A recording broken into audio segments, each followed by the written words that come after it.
யாவையும் தாமுளவக்கலும் நிலைபெறுத்தலும் நிக்கலும் நீங்கல அலகில விளையாட்டு உடையார் அவர் தலைவர் அன்னவர்க்கே சரண் நாங்களே.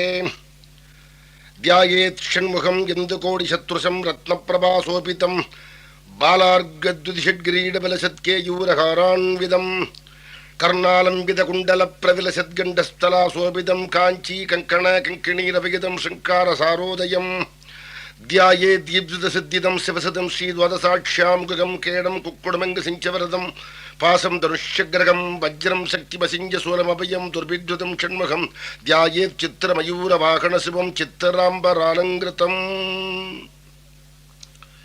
காவியம் என்று சொன்னாலே அதற்குள்ள பொது இலக்கணம் அது காலத்தை வென்று நிற்பதாக இருக்க வேண்டும். அந்த வகையிலே காலத்தை வென்று நிற்கின்ற காவிய வரிசையிலே தலையான காவியமாக விளங்கக்கூடியது கம்பராமாயணம். அம்புவையில் ராமகதை 1000 பேர் சொன்னாலும் கம்பனது காவியம் போல் காண கிடைக்காது என்பது 100க்கு 100 பொருத்தமான வார்த்தையாகும். ராமாயண காவியத்தை ஆதி காவியம் என்று குறிப்பிட்டு வான்மீகி அதை எழுதி தந்த பின்னர் இந்திய பெருநாட்டிலே இருக்கின்ற எல்லா விதமான மொழிகளிலும் யாரேனும் ஒருவர் அந்த ராமாயணத்தை எழுதியிருக்கிறார்கள். தமிழகத்தை பொறுத்த வரைக்கும் கம்பன் என்கின்றவன் ஒருவன் தோன்றி ராமாயண காவியத்தை எழுதி கொடுத்து 1100 ஆண்டுகள் நிறைவேறிவிட்டன. ஆனாலும் கம்பன் தோன்றுவதற்கு ஏறக்குறைய 900 ஆண்டுகளுக்கு முன்பு, அதாவது இன்றைக்கு 2000 ஆண்டு காலத்துக்கு முன்னர் கிடைக்கின்ற தமிழ் இலக்கியங்கள் பலவற்றிலேயும் ராமாயணத்தை பற்றிய குறிப்பு இருப்பது மிக மிக முக்கியமான ஒரு கருத்தாகும். 2000 ஆண்டு காலத்துக்கு முந்தைய நூல் இளங்கோவடிகளின் சிலப்பதிகாரம். அந்த சிலப்பதிகாரம் கோவலன் கண்ணகி என்ற 2 பேருடைய கதையை சொல்ல வந்ததுதான் என்றாலும் அதில் யாதவர்கள் வகுப்பை சார்ந்திருக்கின்ற ஆட்சியர்கள் எல்லாம் வல்ல திருமாலுடைய பெருமையை ஆடி பாடுகின்ற காலத்தில் ராமாயண குறிப்பை மிக அழகாக சொல்வது மிக முக்கியமானது. அதுவும் இளங்கோவடிகள் ஆட்சியர்கள் பாடுவதாக குறிப்பிடுகின்ற ஆட்சியர் குரவையில் ராமாயண காவியத்திலே உள்ள மிக முக்கியமான ஒரு சம்பவத்தை அசதி ஆடல் என்கின்ற முறையிலே பாடியிருக்கிறார் என்பது மிக மிக முக்கியமானது. அசதி ஆடல் என்று சொல்வது சமயம் என்று சொல்லக்கூடிய துறையிலே ஒரு முக்கியமான பாடல் வகுப்பாகும். அதாவது இறைவனிடத்திலே பக்தி கொண்டு விட்ட அடியவர் அவர் மேல் கொண்டிருக்கின்ற அன்பின் உரிமை காரணமாக இறைவனையே கிண்டல் கேலி செய்து பாடுவதற்கு அசதி ஆடல் என்று பெயர்.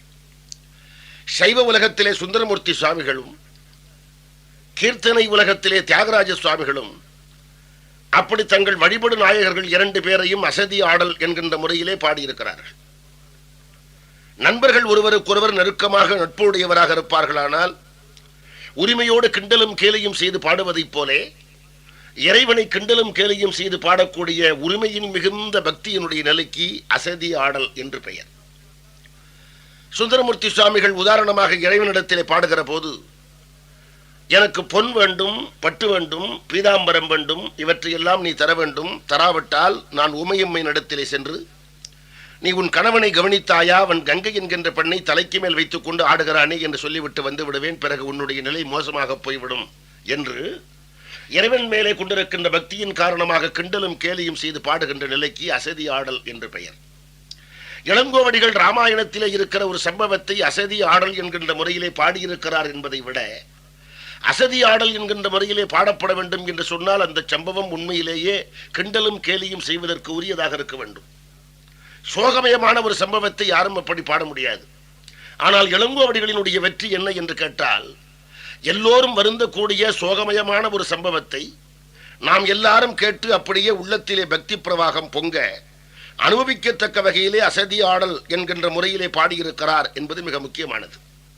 அப்படி ராமாயணத்திலே இருந்து எந்த சோக சம்பவத்தை எடுத்துக்கொண்டு பாடுகிறார்?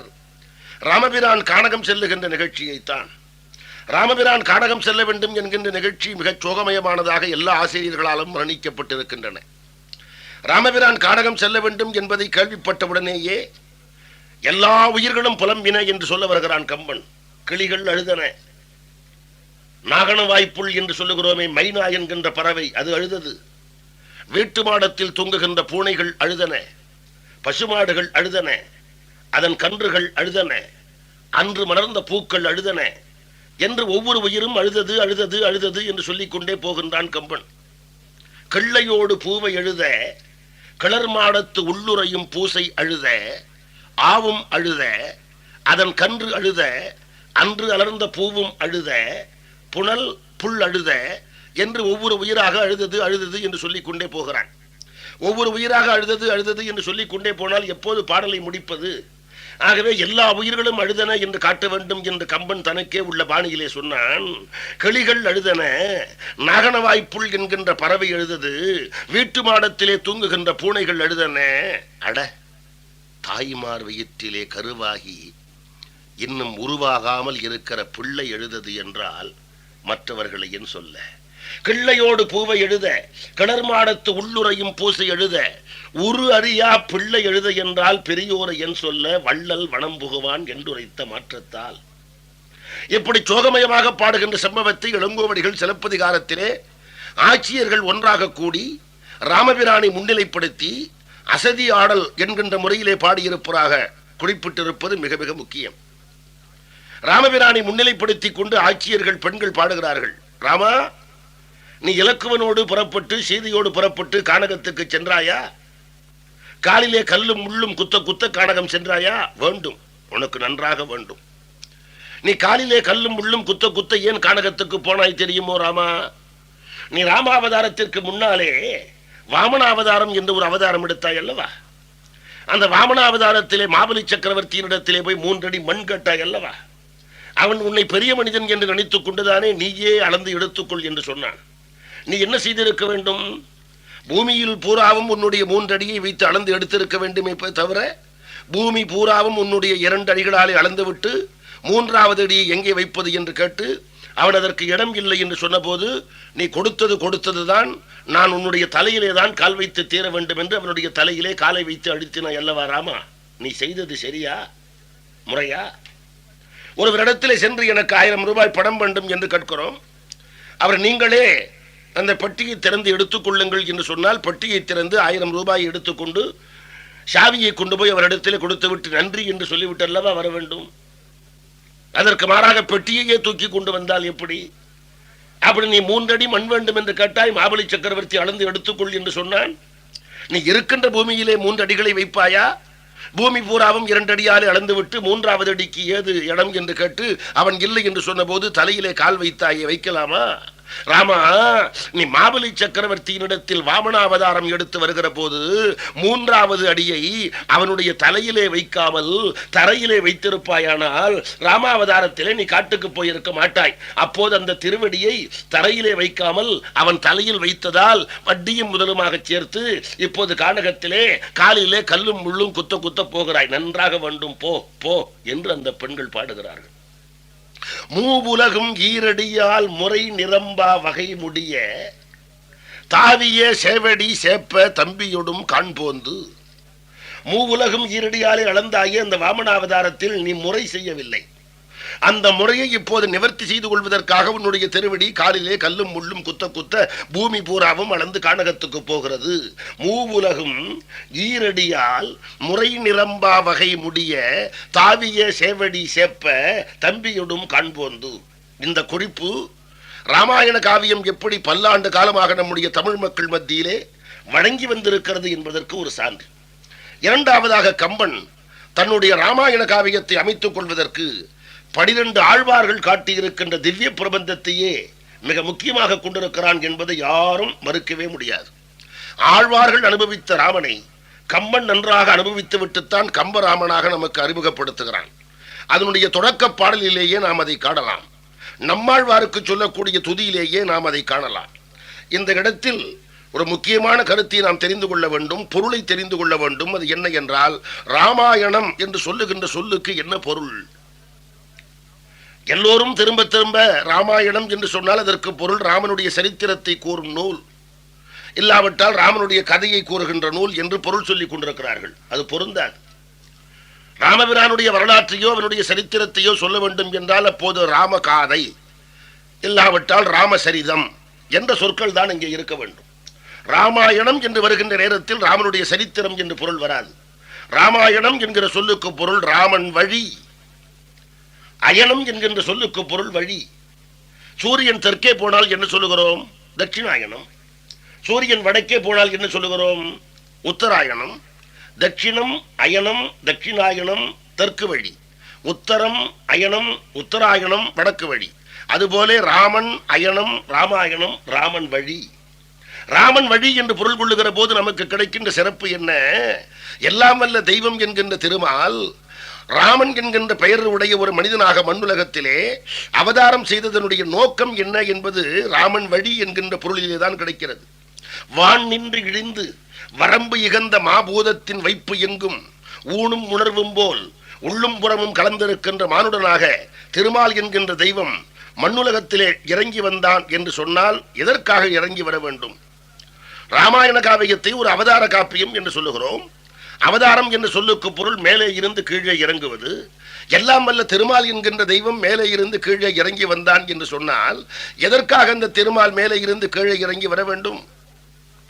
தெய்வம் மனித ரூபத்திலே வந்தது, தெய்வம் மனித ரூபத்திலே வந்தது என்று மீண்டும் மீண்டும் சொல்லிக் கொண்டே இருக்கிறோமே. தெய்வம் மனித ரூபத்தில் வர வேண்டிய அவசியம் என்ன? இந்த கேள்விக்கு ஒரே வரியிலே விடை சொல்ல வேண்டும் என்றால், தெய்வம் மனித உருவத்திலே வருவதற்கு காரணம் மனிதனை தெய்வமாக உயர்த்துவதற்காக. ஆகவே அந்த தெய்வம் மண்ணுலகத்திலே மானுட வடிவத்தை எடுத்துக்கொண்டு வந்து ஒரு வாழ்க்கை நடத்தி காட்டி, வையத்துள் வாழ்வாங்கு வாழுகின்ற வழி இது என்று நடத்தி காட்டி, அந்த வழியை பிடித்துக் கொள்ளுகின்ற மனிதன் எவனாக இருந்தாலும் அவன் வான் உரையும் தெய்வத்துள் ஒருவனாக வைக்கப்படுவான் என்பதை காட்டுவதற்குத்தான் ராமன் நமக்கு வழிகாட்டுவதற்காக வந்தான். ஆகவே அது ராமாயணம்.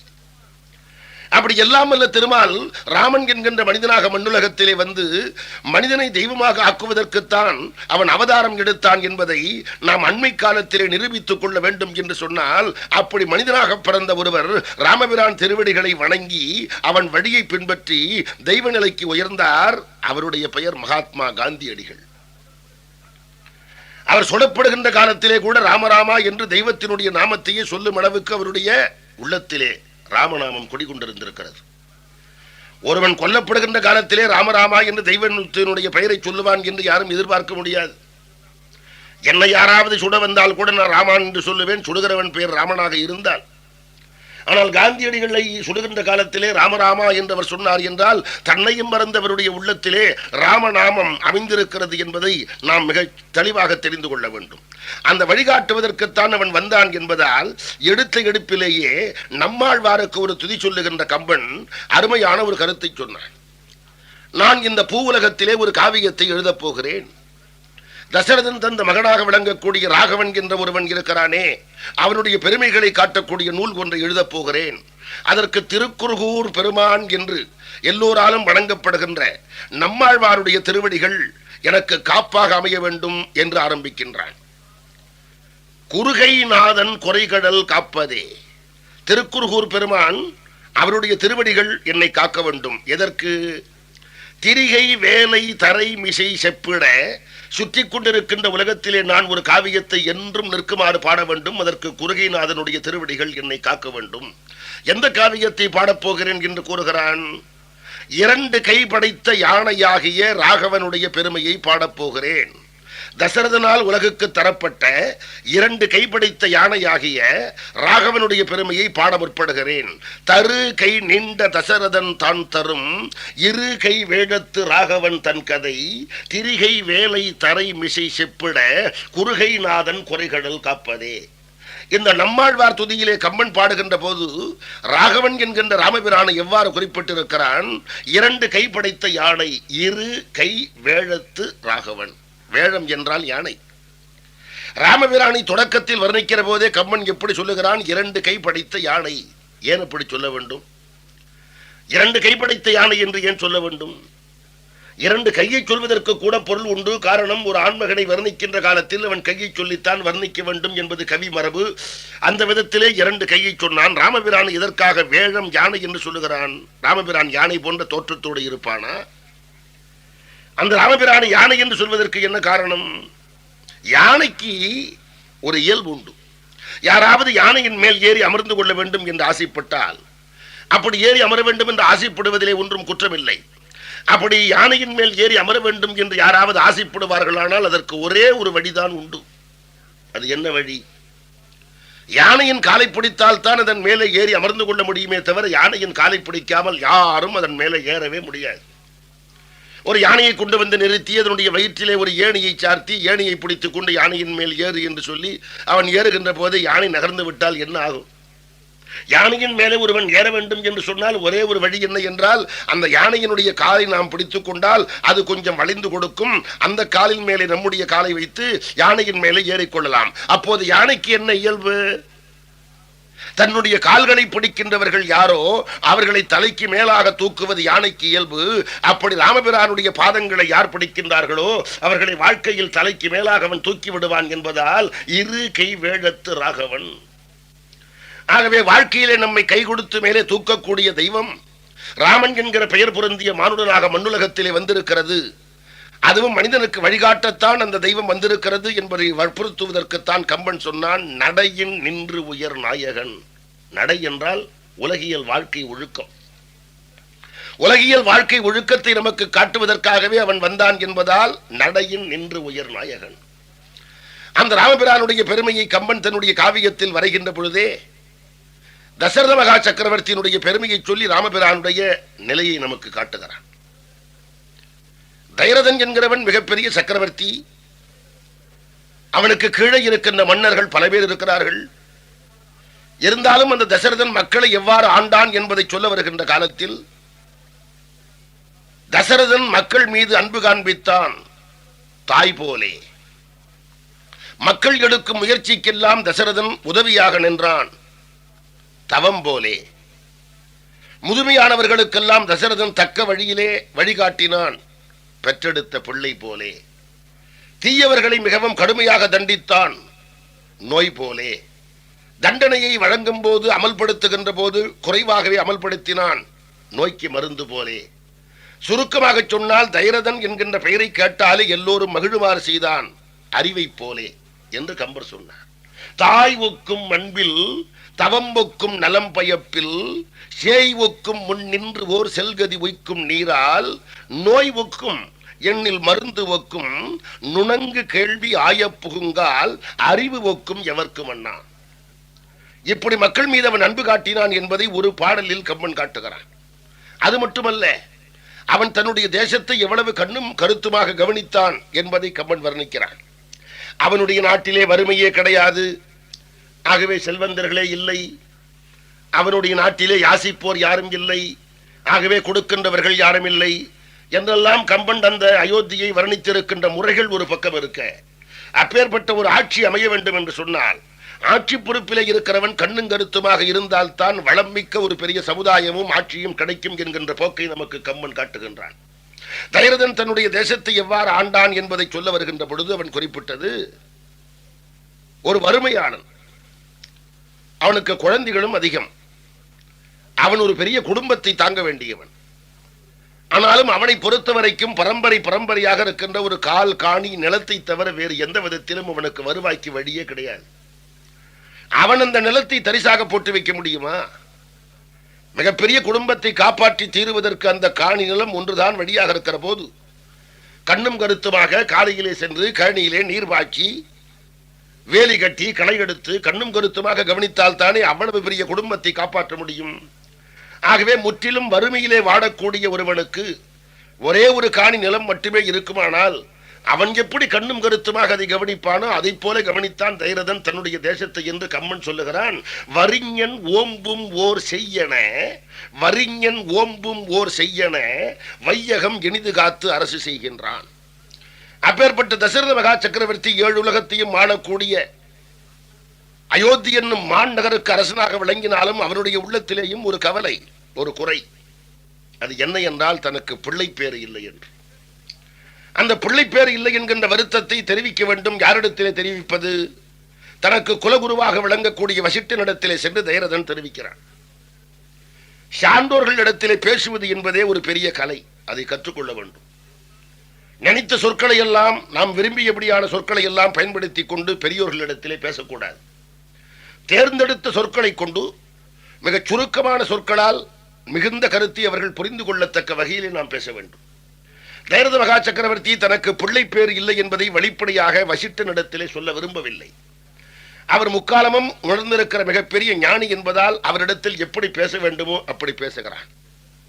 அப்படி தைரதன் பேசுகின்ற போது சொல்லுகிறான், நான் என்னுடைய ஆட்சி காலத்தில் மக்களை நன்றாக காப்பாற்றி விட்டேன். அவர்களுக்கு செய்யத்தக்கதெல்லாம் அடியேன் செய்து விட்டேன். என்னுடைய வாழ்க்கையிலே வேறு எந்த ஒரு குறையும் கிடையாது. பிரிது ஒரு குறையில்லை. இவன் பிரிது ஒரு குறையில்லை என்று சொல்லுகிற போது ஏதோ ஒரு குறை இருக்கிறது என்று தானாகவே தெரிந்து விட்டது. பிரிது ஒரு குறையில்லை, எனக்கு வேறு எந்த விதமான குறையும் கிடையாது. அப்போது ஏதோ ஒரு குறை இவனுக்கு இருக்கிறதே என்று வசிட்டர் மிகுந்த கவனத்தோடு அவனிடத்திலே கேட்கிறார். பிரிது ஒரு குறையில்லை, எனக்கு பிறகு இந்த தேசத்தை ஆள்வதற்கு தக்க ஒருவன் இல்லையே என்று வருத்தப்படுகின்றேன். பிரிது ஒரு குறையில்லை, எனக்கு பின் இவ்வையகம் மறுகுறும் என்பது ஓர் மறுக்கம் உண்டு அரோ என்றான். தனக்கு பிள்ளை இல்லை என்று சொல்ல வரவில்லை. தனக்கு பிறகு இந்த தேசத்தை ஆள்வதற்கு ஒரு பிள்ளை இல்லை என்று சொல்வதன் மூலம் தனக்கு பிள்ளை இல்லை என்கின்ற கருத்து தானாகவே வெளிப்பட்டு விடுகின்ற முறையிலே வசிட்டனிடத்திலே தெரிவிக்கிறான். பிரிது ஒரு குறையில்லை, எனக்கு பின் இவ்வையகம் மறுகுறும் என்பது ஓர் மறுக்கம் உண்டு. இவ்வாறு தைரதன் வசிட்டனிடத்திலே முறையிட்ட உடனேயே வசிட்டர் திரிகால ஞானியானதால் அவர்களுக்கு முன்னர் நடந்த நிகழ்ச்சி அப்படியே சிந்தனையிலே தொடர்கிறது. இந்திராதி தேவர்கள் எல்லோரும் திருமாலிடத்திலே சென்று ராவணன் கொடுமையை எடுத்து காட்டி எப்படியாவது தங்களை காக்க வேண்டும் என்று கேட்டபோது அந்த திருமால் கருடன் மீது ஆரோகணித்து வந்து இறங்கி, நான் தைரதனுக்கு மகனாக வருவேன், ஆதிசேடன் இலக்குவனாக வருவான், சக்கரம் பரதனாக வருவான், சங்கு சத்ருக்கனாக வருவான், இந்த தேவர்கள் எல்லாம் குரங்குகளாக போங்கள், இந்திரனே நீ வாலியாக போ, சூரியனே சுக்ரீவனாக போ என்று அவரவர்களை கீழே அனுப்பிவிட்டு தான் அவதாரம் செய்து கொடுமை மிக்க ராவணனை அடிக்கின்றேன் என்று திருவுள்ளம் பற்றி கூறினார். அந்த நிகழ்ச்சி வசிட்டனுக்கு இப்போது நினைவுக்கு வந்ததால் எவ்வளவு காலமும் தனக்கு பிள்ளை பேறு இல்லை என்பதை ஒரு குறையாக எண்ணாத தசரதன் இப்போது அதை குறையாக எண்ணுகிறான் என்று சொன்னால் அந்த குறை தீரக்கூடிய காலம் வந்துவிட்டது, ஆகவே எண்ணுகிறான் என்று புரிந்து கொண்டு கலைக்கோட்டு முனிவனை அடித்து வந்து யாகத்தை செய்து தன்னுடைய பத்திரிமார்கள் மூவருக்கும் அமுதத்தை பங்கு வைத்து அவர்கள் முறையே 4 பிள்ளைகளை ஈன்றார்கள். 4 பிள்ளைகளையும் அப்படியே தொட்டில் கடத்தி வசிட்டனை அடைத்து தசரத மகா சக்கரவர்த்தி பெயர் சூட்ட வேண்டும் என்று கேட்டுக்கொள்ளுகிறான். வசிட்டன் முதல் தொட்டிலில் இருக்கின்ற குழந்தைக்கு பெயர் சூட்டப் போகிறான். ராமன் என்கிற பெயர் தான். ராமன் என்கிற பெயரை சூட்டுகின்ற காலத்திலே வசிட்டன் என்ன ஒரு செய்தியை சொல்லி ராமன் என்கிற பெயரை சூட்டுகிறான் என்பதுதான் முக்கியம். நம்முடைய நாட்டை பொறுத்த வரைக்கும் இன்று 19 ராமாயணங்கள் இருக்கின்றன. வழக்கத்தில் இருப்பவை 3 அல்லது 4 என்றாலும் 19 ராமாயணங்கள் இருக்கின்றன. ஒவ்வொரு ராமாயண ஆசிரியரும் ராமன் என்ற சொல்லுக்கு அவரவர்கள் விரும்பிய பொருளை மேற்கொண்டிருக்கிறார்கள். சில ராமாயணத்திலே ராமன் என்றால் புருஷோத்தமன் என்பது பொருள், சில ராமாயணத்திலே ராமன் என்று சொன்னால் ரம்மியமானவன் என்று பொருள். கம்பனை பொறுத்த வரைக்கும் ராமன் என்ற சொல்லுக்கு அவன் மேற்கொண்டிருக்கின்ற பொருள் என்ன என்றால் ஆபத் பாந்தவன், எளிய நாம் தன்மை படைத்தவன், சௌலபிய விசேஷம் உடையவன் என்ற பொருளைத்தான் கம்பன் மேற்கொண்டிருக்கிறான். இதற்கு சான்று வசிட்டன் இப்போது ராமனுக்கு பெயர் சூட்டுகின்ற நிகழ்ச்சியிலேயே தெரிந்து கொள்ளலாம். தொட்டிலில் கிடக்கின்ற குழந்தையை எட்டி பார்த்து அதனுடைய திருமுக பொலிவை கண்டுவிட்டு வசிட்டன் சொல்லுகிறான் தைரதனிடத்திலே, தைரதா, முதலையின் பிடியிலே சிக்கிக் கொண்ட கஜேந்திரன் என்ற யானை ஆதி மூலமே என்று அழைத்த போது அதற்கு உடனடியாக வந்து அருள் புரிந்த மெய்ப்பொருளாகிய பரம்பொருளை போலே இவன் தோன்றுவதால் இவனுக்கு ராமன் என்று பெயர் வை. கராமலையத்தளர் கைக்கிரி எய்த்தே, கரா என்றால் முதலை, கைக்கிரி என்றால் யானை. கராமலையத்தளர் கைக்கிரி எய்த்தே அரா அணை துயில்வோன் என அந்நாள் விராவி அளித்தருள் மெய்ப்பொருள் தனக்கே இராமன் என பெயர் நிறுவினன். இப்போது வசிட்டன் ராமன் என்று பெயர் வைப்பதற்கு கஜேந்திர மோட்ச கதையை சொல்ல வேண்டிய அவசியம் என்ன? கஜேந்திரன் என்ற யானை தினந்தோறும் திருமாலை தன்னுடைய துதிக்கியினாலே ஒரு மலரை பறித்து அர்ச்சிப்பது வழக்கம். ஒரு நாள் அது பொய்கையில் அவ்வாறு முயன்ற போது முதலை ஒன்று அதனுடைய கால்களை கவ்வி பிடித்துக் கொண்டது. உடனே அது ஆதி மூலமே என்று அலறியது. அதற்கு அருள் புரிவதற்காக திருமால் சக்கரப்படை கொண்டு வந்து முதலையை கொன்று அந்த கஜேந்திரன் என்ற யானையை மீட்டான் என்பது பொதுவாக அனைவராலும் அறியப்பட்டிருக்கின்ற ஒரு கதை. அந்த கஜேந்திர மோட்ச கதையை சொல்லி ராமன் என்று பெயர் வைக்க சொல்லுவானேன்?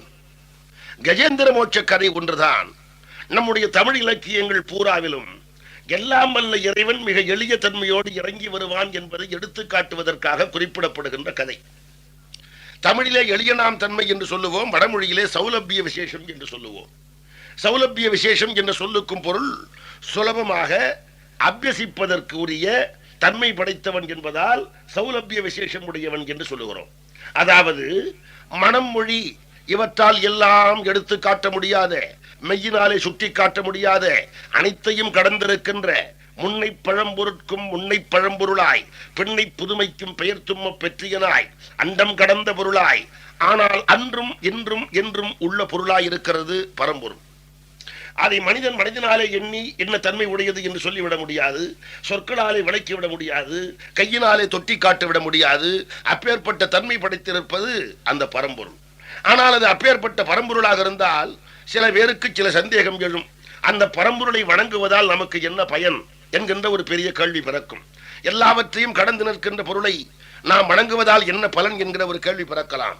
அவன் மனம், மொழி, காயம் இவற்றையெல்லாம் கடந்தவனாக இருந்தாலும் அவன் மிக மிக எளிமையாக நம்முடைய பிரார்த்தனைக்கு ஏற்ப வருகிறான். யாரேனும் ஒருவர் வடிவத்திலே வருகின்றான், இவர் கடவுளால் அனுப்பப்பட்டவர் என்று எண்ணத்தக்க வகையிலே வருகின்றான், அல்லது ஏதேனும் ஒரு சம்பவத்தின் மூலம் நம்முடைய குறைகளை தீர்த்து விடுகிறான்.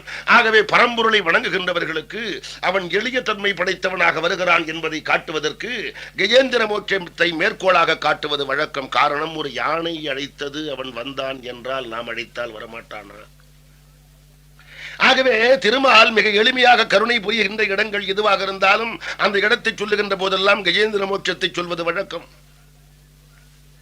வெள்ளி பாரதத்திலே திரௌபதி கண்ணபிரானுடைய திருவடிகளை பிடித்துக் கொண்டு, எனக்கு நீ என்னுடைய சபதத்தை முடிப்பதற்கு அருள் புரிய வேண்டும் கண்ணா என்று கேட்கின்ற காலத்தில், மூல பேறு இட்டு அழைத்த மும்மத மால் யானைக்கு நீலக்கிரி போல் முன்னின்ற சேவகனே என்று கஜேந்திர மோட்சத்தை தான் சொன்னார்.